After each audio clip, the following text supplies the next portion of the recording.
तुम्हाला सांगतो खर्च लागणार होता आणि अशा पद्धतीने आपण जर बघायला गेलं आर्थिक स्वरूपात तर आपल्या बीडमध्ये जास्त दानशूरांची संख्या नाहीये.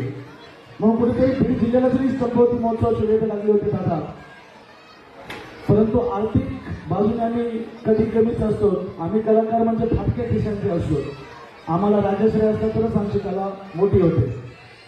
आम्ही पहिल्या वर्षी स्तंभवतीचा महोत्सव घ्यायचा म्हणजे साहजिकच त्याच्यामध्ये तुम्हाला सांगतो खर्च लागणार होता आणि अशा पद्धतीने आपण जर बघायला गेलं आर्थिक स्वरूपात तर आपल्या बीडमध्ये जास्त दानशूरांची संख्या नाहीये.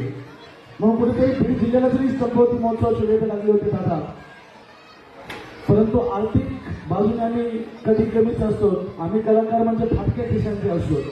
आम्हाला राजश्री असला तरच आमची कला मोठी होते. आम्ही पहिल्या वर्षी स्तंभवतीचा महोत्सव घ्यायचा म्हणजे साहजिकच त्याच्यामध्ये तुम्हाला सांगतो खर्च लागणार होता आणि अशा पद्धतीने आपण जर बघायला गेलं आर्थिक स्वरूपात तर आपल्या बीडमध्ये जास्त दानशूरांची संख्या नाहीये. म्हणून कुठेतरी बीड जिल्ह्याला जरी स्तंभवती महोत्सवाची वेळ लागली होती दादा, परंतु आर्थिक बाजूने आम्ही कधी कमीच असतो. आम्ही कलाकार म्हणजे फाटक्या खिशांचे असतो.